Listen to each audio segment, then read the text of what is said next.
For the first thing you want to do is to go ahead and open up your Google Photo app.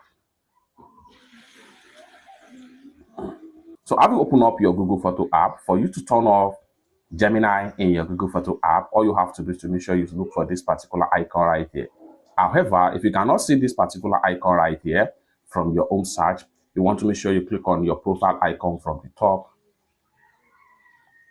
And the next thing you want to do is to simply scroll down right here. Proceed to photo settings right here.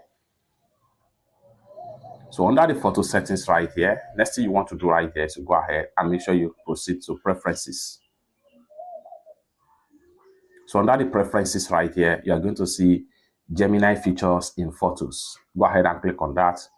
Then you have it right here. For you to turn off Gemini features, go ahead and simply click on here. Turn off Gemini and delete data. Go ahead and simply click on turn off and you are done.